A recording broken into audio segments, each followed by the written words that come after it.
Hello दोस्तों, कैसे हैं आप सब लोग और कैसी चल रही है आप लोगों की तैयारी। दोस्तों, आज हम लोग अपनी मैक्रो इकोनॉमिक्स की क्लास में एक और इम्पोर्टेंट टॉपिक डिस्कस करने वाले हैं, जिसका नाम है ग्रेट डिप्रेशन।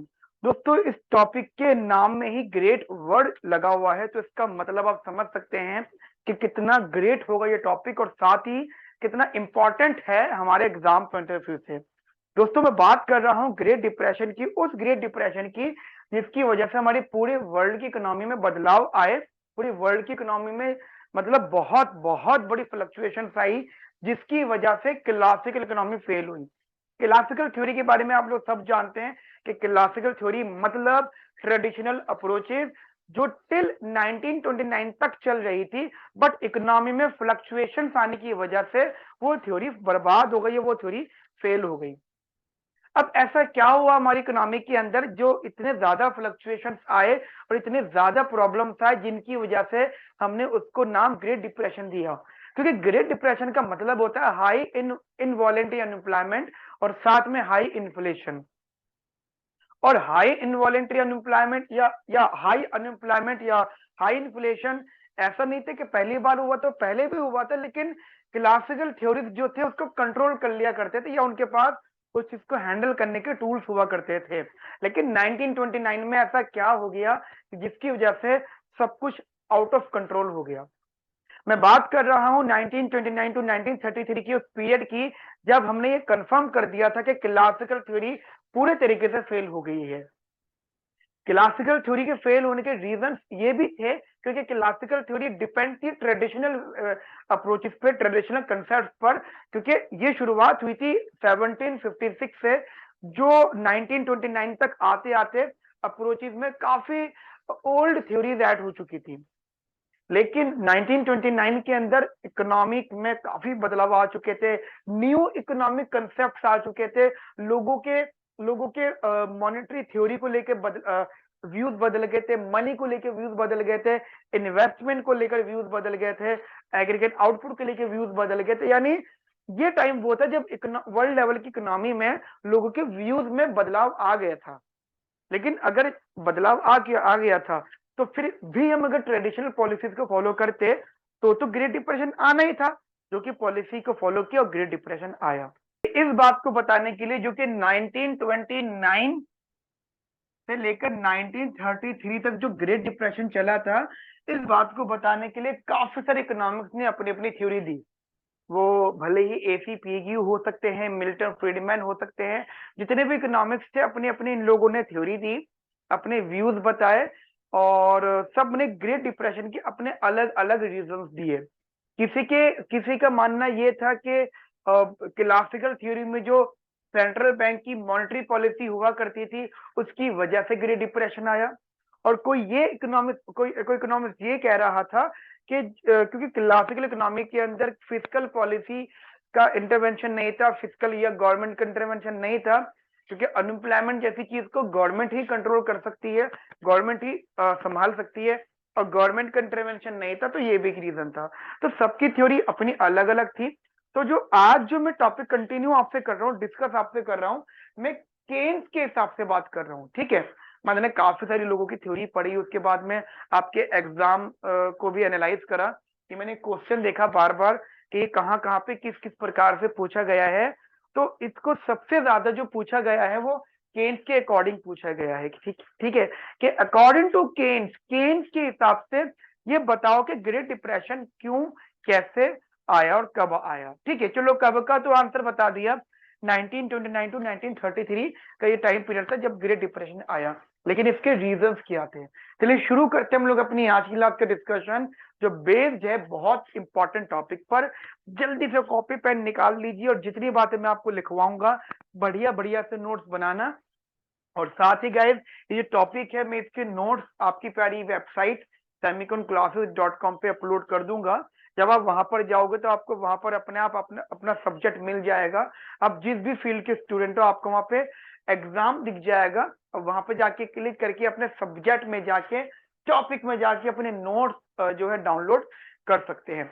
बट अभी वेबसाइट अंडर कंस्ट्रक्शन है, तो आप अपडेटेड रहना। जब भी हमारी वेबसाइट थोड़ी सी कंप्लीट हो जाएगी तो हम आपको अपडेट डेफिनेटली करेंगे।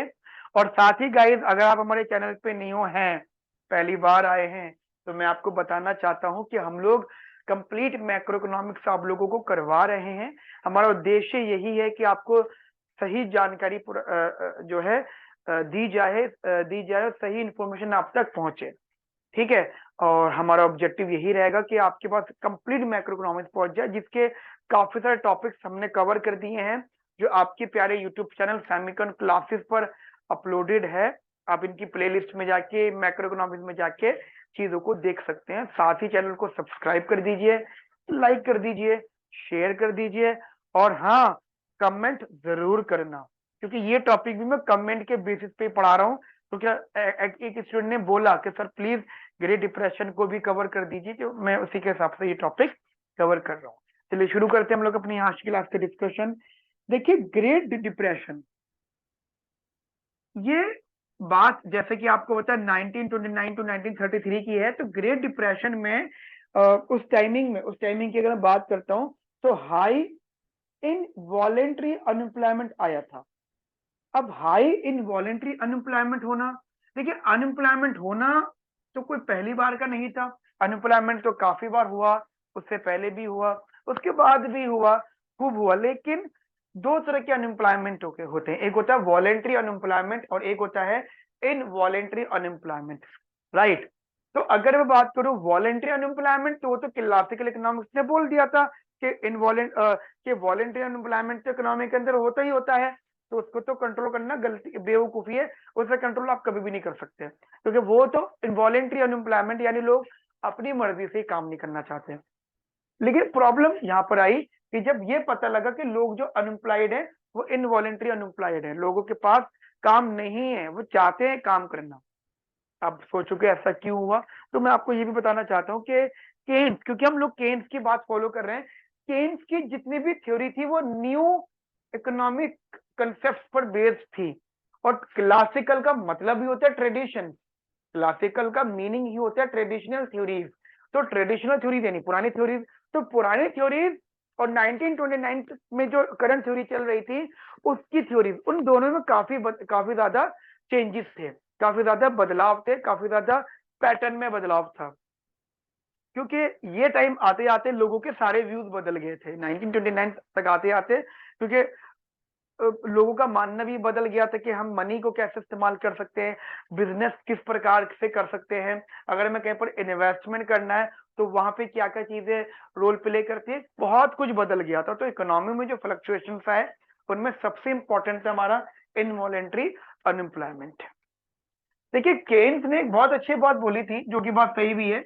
केन्स का मानना यह था कि जो ग्रेट डिप्रेशन अकर हुआ था उसका सबसे मेन रीजन था मार्जिनल एफिशिएंसी ऑफ कैपिटल।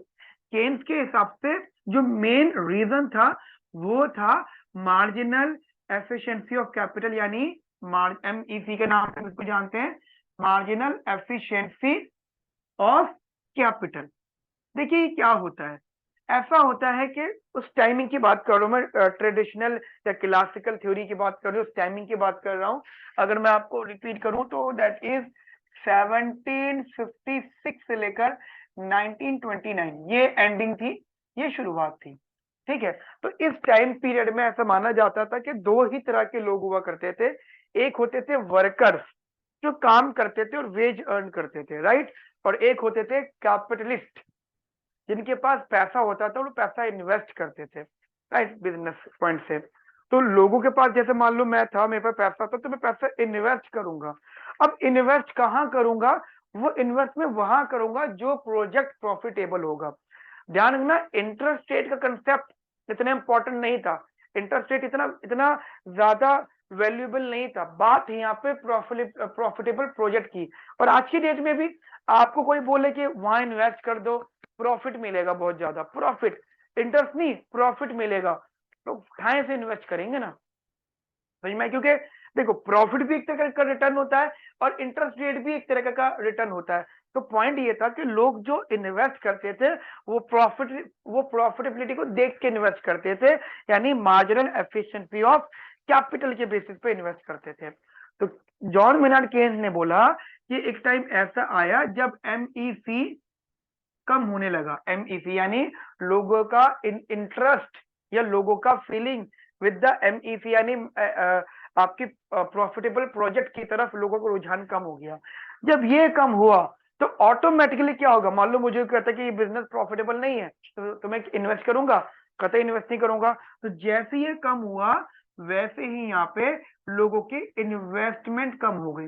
और ये भी जो इन्वेस्टमेंट थी ऑटोनॉमस थी। क्या थी ये? ऑटोनॉमस। ठीक है, ये इन्वेस्टमेंट ऑटोनॉमस थी। अब आप सोचोगे इन्वेस्टमेंट, ये इन्वेस्टमेंट बेसिकली कम हो गई। आप सोचोगे इन्वेस्टमेंट कम हो रही है इसका मतलब इंटरेस्ट रेट हाई हुआ होगा? नहीं।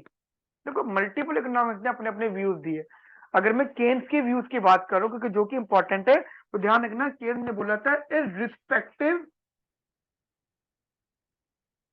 Of rate of interest. ठीक है, रेट ऑफ इंटरेस्ट में कोई बदलाव नहीं आया था, लेकिन फिर भी हमारी MEC डाउन हो गई।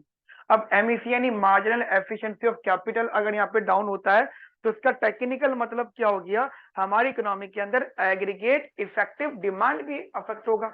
क्योंकि क्लासिकल बोलते, क्योंकि क्लासिकल के हिसाब से जो एग्रीगेट डिमांड होता था वो क्वांटिटी थ्योरी ऑफ मनी की साइड से ड्राइव होता था।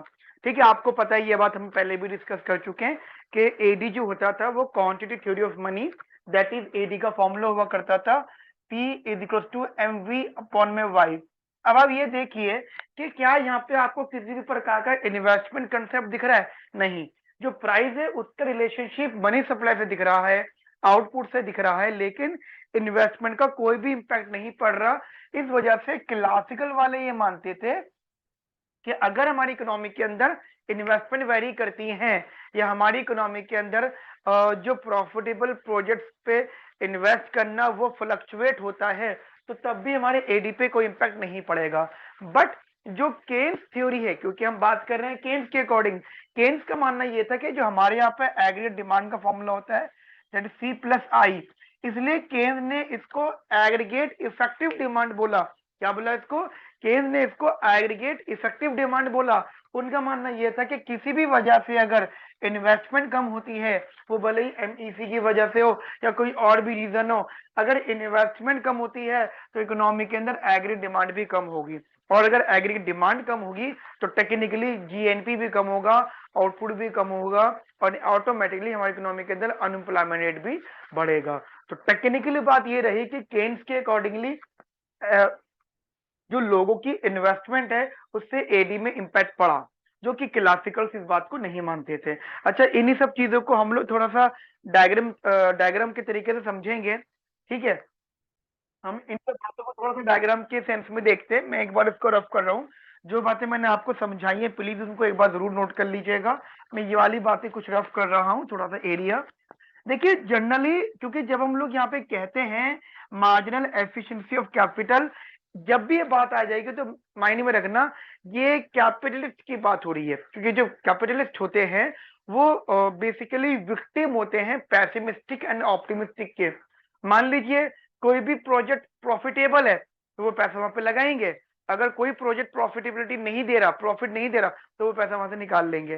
तो टेक्निकली MEC ऊपर नीचे होता रहता है। इसका मतलब ये है कि उनका सीधे साधा कंसेप्ट होता है, वो एक टर्म का शिकार होते हैं। मैं आपको बता देता हूं, उसे हम कहते हैं एनिमल स्पिरिट। एक टर्म आता है यहाँ पे एनिमल स्पिरिट। ये एग्जाम पॉइंट ऑफ व्यू से भी इंपॉर्टेंट है, अलग से पेपर में आ सकता है। What do mean by animal spirit?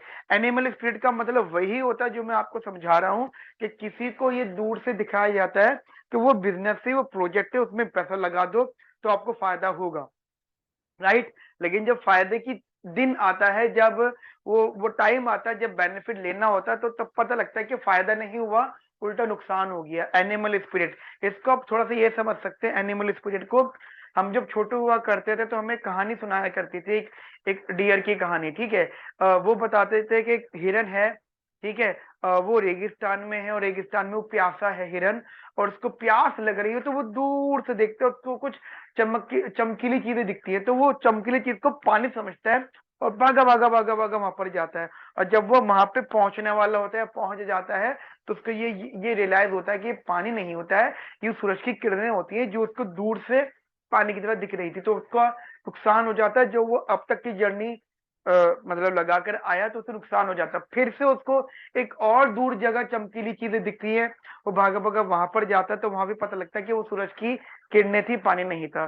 तो जनरली एनिमल स्पिरिट एक तरह का टर्म है जो इकोनॉमिक्स में यूज हुआ है, केन्स ने यूज किया है, और जिसमें केन ने कहा है कि जो कैपिटलिस्ट होते हैं वो एनिमल स्पिरिट का शिकार होते हैं, यानी वो विक्टिम होते हैं ऑप्टिमिज्म और पेसिमिज्म का। इन सब बातों को मैं डायग्राम से समझते हैं, जो कि मैं आपको बताने वाला था। तो जरा डायग्राम देखिएगा, मान लीजिए ये हमारा इन्वेस्टमेंट डायग्राम है और ये हमारा एग्रीगेट इफेक्टिव डिमांड वाला डायग्राम है। ठीक है, यहाँ पे हमने रखा वाई, और यहाँ पे हमने रखा इन्वेस्टमेंट, यहाँ रखा इंटरेस्ट रेट, और यहाँ पे रखा हमने CNI। ये हमारा एग्रीगेट डिमांड, वो सॉरी, ये हमारा AS curve, that is Y, और ये हमारा aggregate effective demand, that is C plus का I। और ये जो I बनाया है यहाँ से आप मान लीजिए दैट इज इन्वेस्टमेंट। एक जनरलाइज फॉर्म में मान लीजिए कि इस इन्वेस्टमेंट पे हमारा ये ऑटोनॉमस इन्वेस्टमेंट के बेसिस पे ये इंटरेस्ट रेट आ गया, और ये हमारा जनरली इन्वेस्टमेंट आ गया। तो क्योंकि MEC कम हुआ था, मैंने आपको बताया कि MEC कम है, इन्वेस्टमेंट कम हुई, तो इन्वेस्टमेंट कम होने की वजह से आपका जो इन्वेस्टमेंट डायग्राम है वो बैकवर्ड शिफ्ट हो गया, it will shift to the left. ध्यान रखना, to keep the interest rate constant, आपका interest rate as it is रहेगा, बट आपकी इन्वेस्टमेंट कम हो जाएगी। अगर इन्वेस्टमेंट कम होगी तो टेक्निकली ये इन्वेस्टमेंट कम हो गई, और जिसकी वजह से आपका AD शिफ्ट हो गया downward, AD1, that is C plus I1। और आप देखिए पहले हमारे इक्विलिब्रियम ये हुआ करता था Y, और मतलब इसे मान लो फुल एम्प्लॉयमेंट जहाँ पे इक्विलिब्रियम हुआ करता था, और भी हो गया हमारा YA। तो ये जो गैप है that is known as unemployment. अगर हम इस गैप की बात करें तो इस गैप को हम लोग यहाँ पे बोलते हैं बेटा अनएम्प्लॉयमेंट। ठीक है, ये भी काफी जो है डिबेट का टॉपिक था कि मान लिया कि अगर यहाँ पे अनएम्प्लॉयमेंट है, मान लो ये अनएम्प्लॉयमेंट कोई पूछे, तो आप कह सकते हो कि जो अनएम्प्लॉयमेंट है दैट इज YF माइनस का YA, this is the difference between the output. YF हमने मान लिया फुल एम्प्लॉयमेंट, और YA मान लिया आफ्टर चेंजिंग इन्वेस्टमेंट आउटपुट। ठीक है, तो ये तो बात कंफर्म है कि आपका आउटपुट भी कम होगा, लेकिन जो आउटपुट कम होगा वो अनएम्प्लॉयमेंट होगा, और इस अनएम्प्लॉयमेंट को जो नाम दिया गया दैट इज साइक्लिकल अनएम्प्लॉयमेंट। क्या नाम दिया बेटा इसको? Cyclical unemployment. समझ में आई मेरी बात आप लोगों को? That is known as cyclical unemployment. ध्यान रखना, केन्स की थ्योरी थी कि केन्स ने इस वाले अनएम्प्लॉयमेंट को क्या बोला, कुछ इकोनॉमिस्ट ने इसको फ्रिक्शनल अनएम्प्लॉयमेंट बोला, जो क्लासिकल्स को मानते थे उन्होंने फ्रिक्शनल बोला था, और केन्स को मानने वाले या केन्स ने खुद ने इसको साइक्लिकल अनएम्प्लॉयमेंट का नाम दिया। तो आप ये दोनों डायग्राम में एक बात ये समझ सकते हैं कि हमारी इन्वेस्टमेंट कम होने की वजह से, हमारा इन्वेस्टमेंट कम होने की वजह से हमारी इकोनॉमी का आउटपुट जो है कम हो जाएगा। अब एक बात यहाँ पर ये आती है कि क्यों उस टाइम की इकोनॉमी या उस टाइम की इकोनॉमिक्स, केन जैसे इकोनॉमिक्स एकदम से पॉलिसी क्यों नहीं लगा पाए? यार इन्वेस्टमेंट है, इन्वेस्टमेंट को चेंज कर दो, कम हो रही थी आप बढ़ा दो। नहीं, देखो ऐसा होता है कि जो हमारी इकोनॉमी में इन्वेस्टमेंट होती है वो जो चेंज होती है वो मल्टीप्लायर पर डिपेंड करती है। जनरली जो इन्वेस्टमेंट होती है, sometimes we are basically invest कहाँ पर करते हैं हम लोग? इन्वेस्ट जहां हमें प्रॉफिटेबिलिटी प्रोजेक्ट दिख रहे होते हैं, यानी multiplier. As we invest more then we will get more income, right? हमारा मल्टीप्लायर इफेक्ट होता है। अब आप सोच रहे होंगे सर ठीक है, अगर इन्वेस्टमेंट मल्टीप्लायर पे डिपेंड थी तो मल्टीप्लायर क्यों नहीं बड़ा अफेक्ट किया गया? ध्यान रखना, मल्टीप्लायर वाला कंसेप्ट केन्स की थ्योरी थी, क्लासिकल्स की नहीं थी। तो केन्स के अकॉर्डिंगली मल्टीप्लायर, इन्वेस्टमेंट मल्टीप्लायर एक रोल प्ले कर सकता था, लेकिन अब ग्रेट डिप्रेशन आ चुका था, तो अब हमारा मल्टीप्लायर इंपैक्ट नहीं डालता। मान लीजिए वो इन्वेस्ट करते तो वो सारा की सारी इन्वेस्टमेंट डेप्रिशिएटेड हो जाती, या जो एक्स्ट्रा अनएम्प्लॉयमेंट था उनको मेंटेन करने में एग्जॉस्ट हो जाता। और मजे की बात क्या आती है यहाँ पर, मतलब उस टाइमिंग में, कि जो अमेरिका था वो बहुत ही बड़ा रोल प्ले कर रहा था। अमेरिका में एक बात बोली गई थी कि अराउंड 25%, गाइस ये मैं डायग्राम रख कर रहा हूँ, ठीक है, आपने ये नोट कर लिया होगा। अमेरिका में बोला गया था कि around 25% people were unemployed in the America. ठीक है, अराउंड 25%। ठीक है, अनएम्प्लॉयमेंट रेट था यूएस के अंदर, अमेरिका के अंदर, ठीक है, जो कि अपने आप में एक बहुत बड़ा अनएम्प्लॉयमेंट रेट था। अब इकोनॉमी क्या करे, इस अनएम्प्लॉयमेंट रेट को संभाले या अपनी इकोनॉमी जीएनपी को संभाले। और आप समझ सकते हैं ये अमेरिका में था, और अमेरिका उस टाइम की ऐसी कंट्री थी जो पूरे वर्ल्ड को कंट्रोल कर रही थी। अगर अमेरिका में किसी को कोई दिक्कत होती या अमेरिका में कोई भी इश्यू होता तो उसका इम्पैक्ट पूरे वर्ल्ड पे पड़ रहा था। लेकिन समय आते आते 1934, क्या 1934 में अमेरिका ने अपनी फिस्कल पॉलिसी को यूज किया। फिस्कल पॉलिसी जो कि क्लासिकल के अंदर बैन थी, क्लासिकल के अकॉर्डिंगली गवर्नमेंट का कोई इंटरवेंशन नहीं था। ये भी एक बहुत बड़ा रीजन था ग्रेट डिप्रेशन का, क्योंकि क्लासिकल्स कहते थे गवर्नमेंट इंटरवेंशन नहीं चाहिए। केन्स ने बोला कि मॉनेटरी पॉलिसी कंट्रोल नहीं कर सकता, ये मॉनेटरी पॉलिसी जो है संभाल नहीं सकता हमारी ग्रेट डिप्रेशन को, फिस्कल पॉलिसी का होना जरूरी है। और एक ये बात सिर्फ हवाबाजी में नहीं थी, केन्स ने ये साबित किया। उस टाइम के प्रेसिडेंट थे फ्रैंकलिन रूजवेल्ट, उन्होंने एक पॉलिसी अडॉप्ट करी जो कि केन्स की साइड से ही सजेस्टेड थी, जिस पॉलिसी का नाम था न्यू डील पॉलिसी। ठीक है, जिस पॉलिसी का नाम था न्यू डील पॉलिसी। इन 1934 एक पॉलिसी अडॉप्ट की गई बाय रूजवेल्ट फ्रैंकलिन, जो कि अमेरिका के प्रेसिडेंट थे। उस पॉलिसी का नाम था न्यू डील पॉलिसी। और जिस पॉलिसी के अंदर उन्होंने फिस्कल पॉलिसी की इन्वॉल्वमेंट लगाई, और जिसकी वजह से अमेरिका की इकोनॉमी अपने नॉर्मल ट्रैक पे आई। तो ये एक छोटी सी कहानी जो ग्रेट डिप्रेशन से रिलेटेड थी, जो कि केन्स ने अपनी बुक में बताई।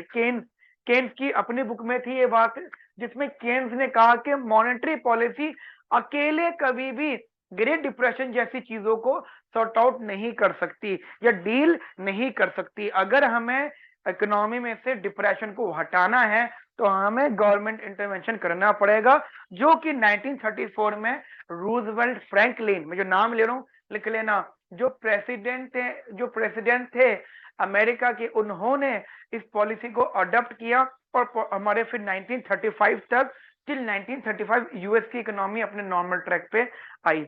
और ये बात वहीं पर ही खत्म नहीं हुई थी, क्योंकि केन्स ने बोला था ना कि जब भी इकोनॉमी में प्रॉब्लम था तो फिस्कल पॉलिसी का यूज करो। और ये बात वहां पे खत्म नहीं हुई थी, बल्कि 2007 में यूएस के अंदर दोबारा से इकोनॉमिक क्राइसिस आए। इकोनॉमिक क्राइसिस आए, ये वही क्राइसिस थे जिन क्राइसिस के बारे में रघुराम राजन सर ने कुछ टाइम पहले 2005 में ही बता दिया था कि वर्ल्ड में क्राइसिस आने वाले हैं। ये वही क्राइसिस था, और इन क्राइसिस से भी उबरने के लिए जो है यूएस ने फिस्कल पॉलिसी का यूज किया, या फिर आप कह सकते हो केन्स की थ्योरी का यूज किया। तो टेक्निकली हमने यहाँ पे ग्रेट डिप्रेशन के बारे में सारी बातें डिस्कस करी, लेकिन जितनी बातें मैंने आपको ग्रेट डिप्रेशन से रिलेटेड समझाई हैं, वो सारी बातें आप जरूर अपनी कॉपी में ध्यान से लिखिएगा। और ऐसा नहीं कि ग्रेट डिप्रेशन भी खत्म हो गया, नहीं, आगे चल के जितने भी इकोनॉमिक्स आए, जैसे मिल्टन फ्रीडमैन आए, उनकी थ्योरी अलग थी ग्रेट डिप्रेशन को लेकर। वो कह रहे थे कि केन्स 100% सही नहीं है। जो जो ग्रेट डिप्रेशन आया आया तो था, लेकिन वो मॉनेटरी पॉलिसी की वजह से आया था। अब समझो बात को, क्योंकि मिल्टन फ्रीडमैन क्लासिकल इकोनॉमिक्स थे, नियो क्लासिकल इकोनॉमिक्स थे वो, तो वो क्लासिकल्स को सही मान रहे थे, केन्स के रीजंस को गलत बोल रहे थे। ऐसे दूसरे एक और इकोनॉमिक्स थे जिनका नाम है एसी पीग्यू, उन्होंने भी अपने एक रीजन बताया। बट एसी पीग्यू का जो मेन इन्वॉल्वमेंट रहा वो टैक्सेशन में रहा, और साथ साथ अनएम्प्लॉयमेंट से जो है रिलेटेड चीजों में रहा। इसलिए उनकी बातें हम लोग अभी नहीं कर रहे हैं। एग्जाम पॉइंट ऑफ व्यू से अगर हम बात करें तो ये सबसे ज्यादा इंपॉर्टेंट क्वेश्चन था, तो हमने अभी आपको यहाँ पे थोड़ा सा समझाया। ठीक है, तो ध्यान से कॉपी में चीजों को नोट करिएगा, और इसके जो डिटेल नोट्स है ग्रेट डिप्रेशन के इस क्वेश्चन का जो आंसर है वो हमारी वेबसाइट सैमिकन क्लासेस पर अपलोडेड है। ठीक है, जैसी वो हमारी वेबसाइट कंप्लीट हो जाती है तो हम आपको अपडेट कर देंगे। अब वहां से जाकर अपने टॉपिक के नोट्स को डाउनलोड कर सकते हैं। ठीक है फ्रेंड्स, ध्यान रखिए अपना बहुत अच्छे से, और पढ़ते रहिए अपना और अपने माँ बाप का नाम जरूर रोशन करिए। Thank you friends, have a nice day, bye bye.